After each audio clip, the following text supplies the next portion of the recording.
नमस्कार साथियों, और फिर से आप सभी का हार्दिक स्वागत है।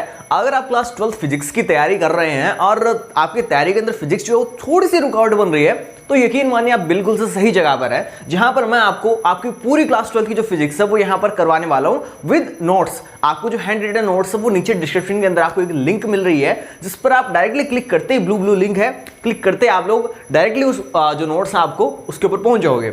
अपन देखो बात कर रहे हैं यहाँ पर अपनी जो फर्स्ट यूनिट है इलेक्ट्रोस्टैटिक्स, जिसको हम बोल रहे हैं, जिसकी 7 वीडियोस मैंने पहले डाल दिए। आज ये जो 8वीं वीडियो है, इसके अंदर हम लोग देखो आज बात करें इलेक्ट्रिक फील्ड यानी विद्युत क्षेत्र एंड इट्स इंटेंसिटी यानी इसकी तीव्रता के बारे में।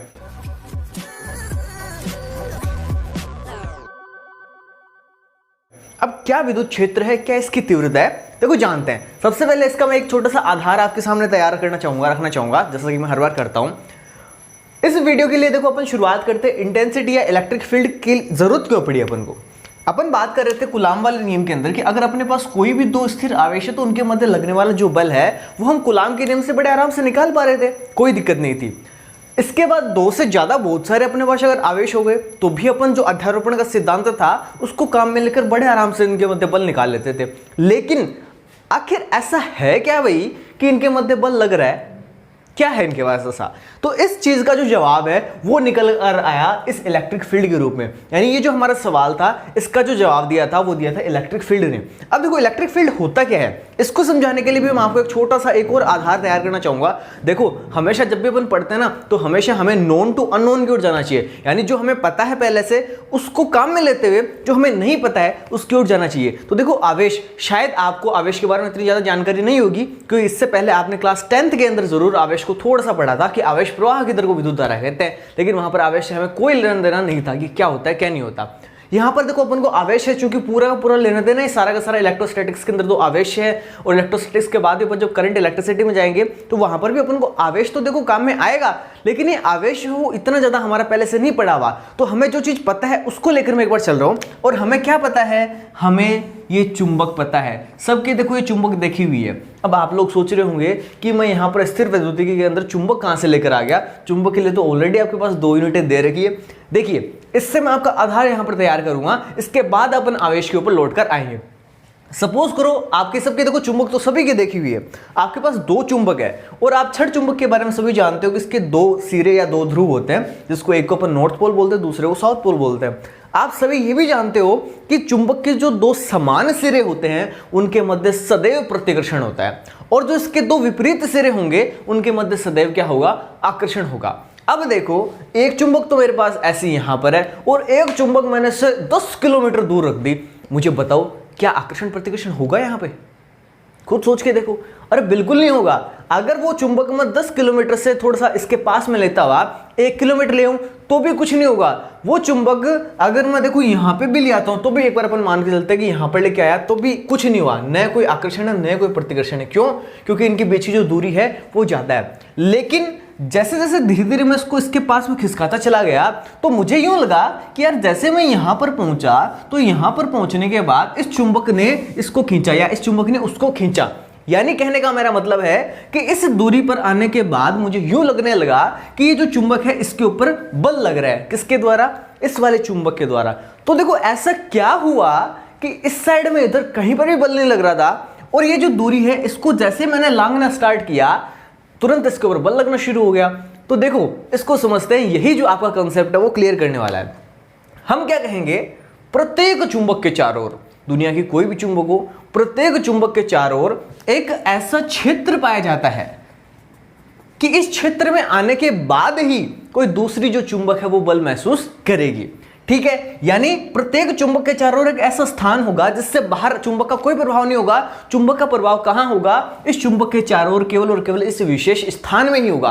तो ये जो चुंबक के चारों ओर का विशेष स्थान है, इसी विशेष स्थान को अपन नाम देते हैं चुंबकीय क्षेत्र, यानी चुंबक का क्षेत्र। आपने फिल्मों के अंदर डायलॉग सुने होंगे, ये इलाका कुत्तों का है ना। तो इलाके का मतलब क्या है कि उतने उतने एरिया के अंदर राज है, वहां पर उसका बल चलता है। तो ठीक इसी प्रकार से इस चुंबक का इतना इतना जो एरिया है, इस एरिया के अंदर चुंबक का ही केवल बल चलता है, इस चुंबक का क्षेत्र है ये। तो इसलिए इसको नाम दे दिया अपन ने चुंबकीय क्षेत्र।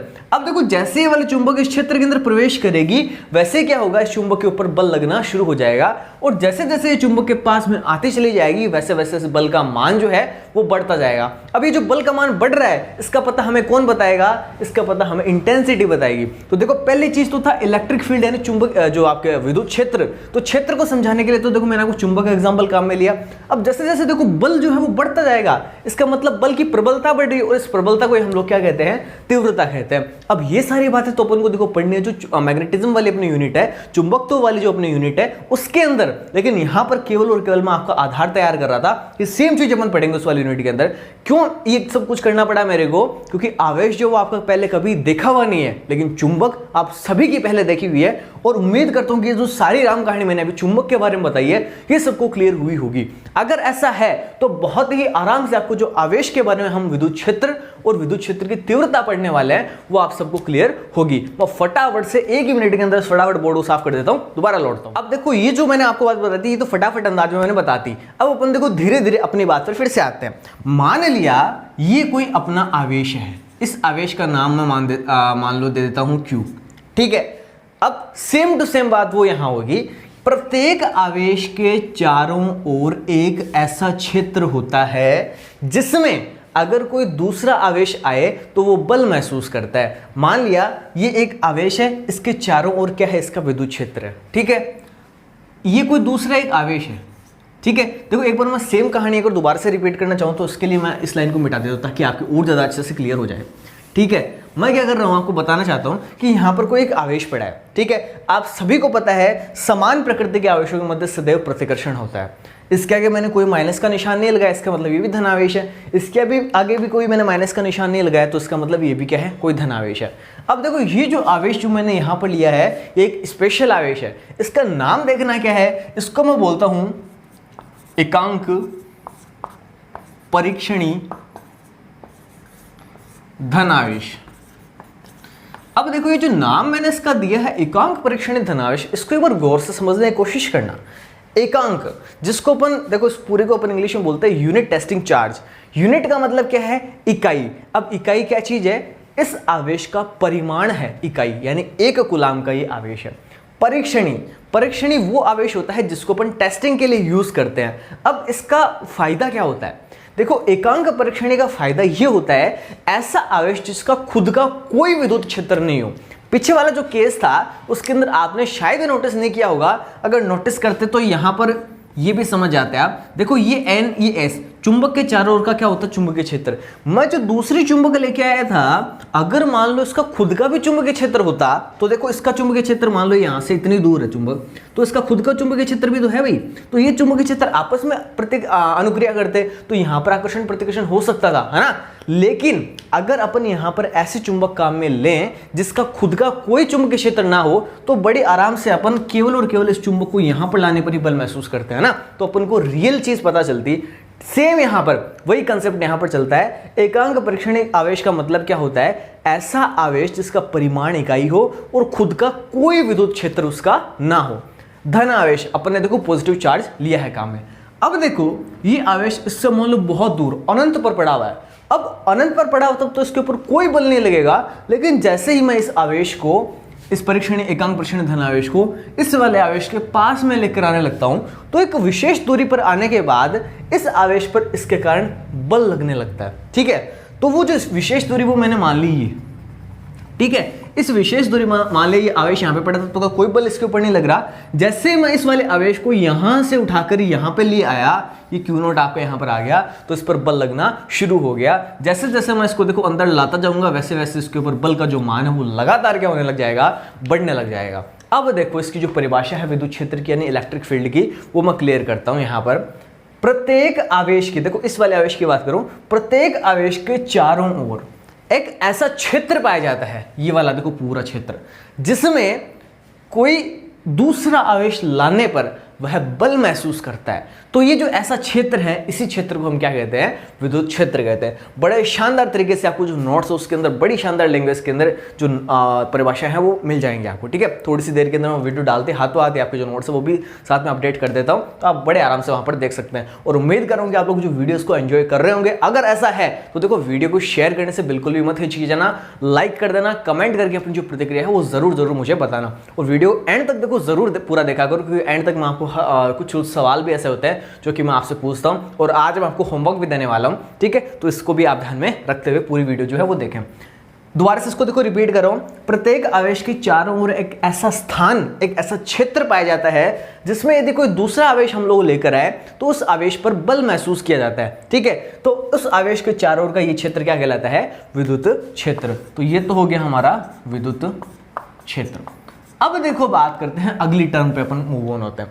तीव्रता क्या चीज है भाई? ये जो आवेश है क्यू नोट, जब मैं यहां पर लेकर आया तब तक तो इसके ऊपर बहुत ही कम बल महसूस हुआ, लेकिन होना स्टार्ट हो गया था।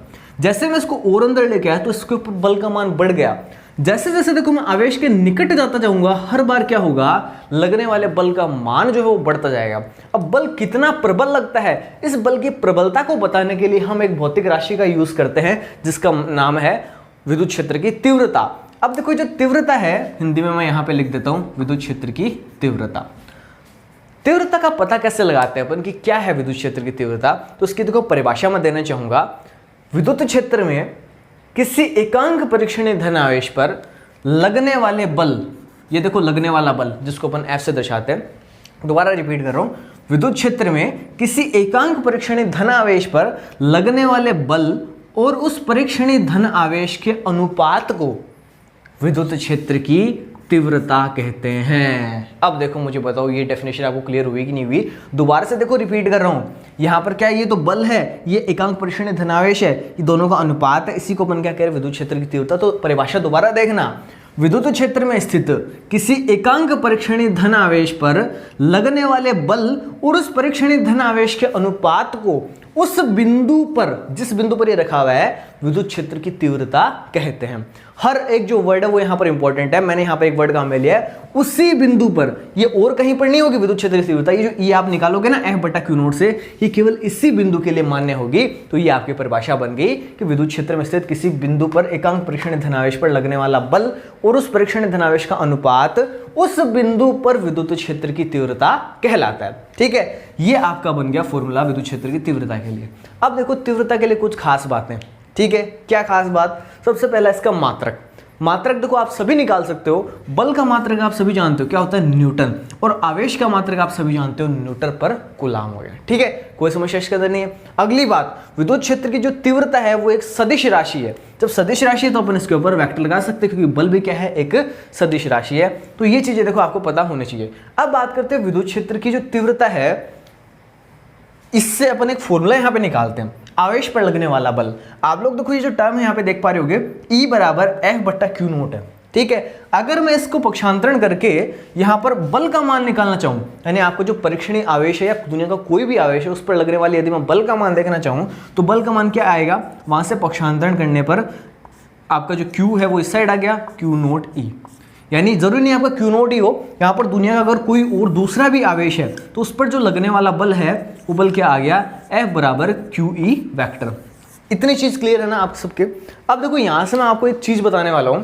विद्युत क्षेत्र की जो तीव्रता है और आपका जो बल है उसके मध्य एक संबंध है, और संबंध क्या निकल के रहा है कि आपके किसी आवेश पर जो लगने वाला बल होता है वो उस आवेश की विद्युत क्षेत्र की तीव्रता के गुणनफल के क्या होता है? बराबर होता है। इतनी चीज में कोई समस्या किसी को नहीं है। अब देखो इससे अपन एक दिशा और देखेंगे। आपका जो आवेश है उसके ऊपर लगने वाला जो बल है और विद्युत क्षेत्र की जो दिशा है उनके मध्य क्या संबंध होता है, इसको जरा देखते हैं। देखिए मैं यहाँ पर आपको आपकी बुक के अंदर भी हालांकि बहुत अच्छी तरीके से बनाया हुआ भी है एक डायग्राम, और उसी को मैं यहाँ पर रिपीट करना चाहता हूँ। मान लिया आपके जो विद्युत क्षेत्र है उसकी दिशा है ये वाली, यानी आपका जो विद्युत क्षेत्र वो इस दिशा से इस दिशा की ओर गति कर रहा है। और विद्युत क्षेत्र की तीव्रता की दिशा मैंने आपको वैसे नहीं बताई ना। देखो विद्युत क्षेत्र जो होता है ना, इसकी दिशा सदैव धन आवेश से ऋण आवेश की ओर होती है।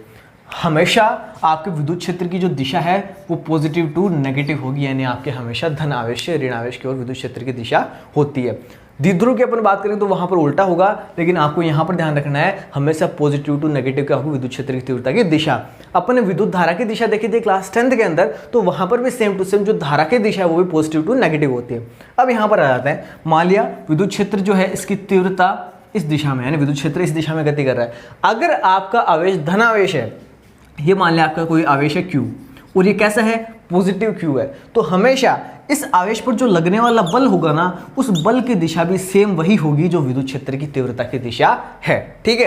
अब अगर यही केस मैं लेता आपके ऋण आवेश के लिए, ये तो मान लिया आपके विद्युत क्षेत्र की दिशा है, ठीक है, इस साइड से उस साइड जा रहा है। लेकिन अगर आपका कोई ऋण आवेश है, मान लिया ये है ऋण आवेश माइनस क्यू है, तो इस पर लगने वाला जो बल है वो हमेशा आपके विद्युत क्षेत्र की तीव्रता के विपरीत दिशा में लगेगा। यानी विद्युत क्षेत्र की जो दिशा है उसके विपरीत दिशा के अंदर आपका क्या होगा, ऋण आवेश पर लगने वाले बल का मान होगा।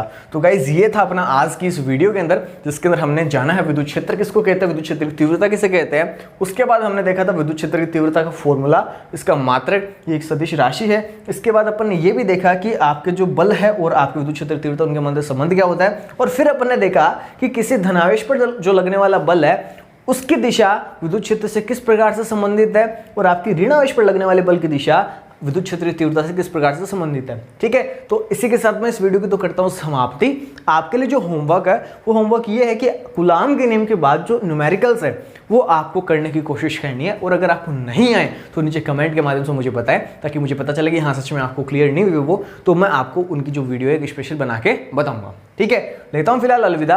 अगली जो वीडियो आएगी जिसके अंदर मैं आपसे बात करूंगा जो आपके विद्युत क्षेत्र है, इसको दर्शाने के लिए अपन कुछ काल्पनिक रेखाओं का चयन करते हैं जिनको अपन बोलते हैं विद्युत क्षेत्र रेखाएं। ठीक है, तो जो विद्युत क्षेत्र रेखाएं होती है, विद्युत बल रेखाएं जो होती है, उनको अपन यहाँ पे ड्रॉ भी करेंगे किस प्रकार से वो बनती है, और उनकी जो प्रॉपर्टीज है, बड़ी इंपॉर्टेंट प्रॉपर्टीज आपके एग्जाम में डायरेक्टली आपसे पूछते हैं कि जो आपके विद्युत क्षेत्र की जो विद्युत क्षेत्र रेखाएं होती है उनको दर्शाओ, और उनके जो गुण हैं वो आपसे पूछते हैं, तो अपन डायरेक्टली उनकी बात करने वाले हैं यहाँ पर। और उसके बाद जो विद्युत क्षेत्र की तीव्रता है, फिर अपन निकालेंगे कि किसी एक ही अक्ष पर स्थित किसी बिंदु पर विद्युत क्षेत्र की तीव्रता, फिर अपन निकालेंगे कि निरक्षित स्थिति पर अगर वो हो बिंदु आवेश के कारण विद्युत क्षेत्र की तीव्रता क्या होगी। इन सब कुछ चीज़ों को अपन देखो पढ़ने वाले, क्योंकि डेरिवेशन वाला जो अपना पोर्शन है बहुत ही जल्दी शुरू होने वाला है। तो उम्मीद करता हूँ कि आप सभी मेरे साथ इसी प्रकार बने रहेंगे।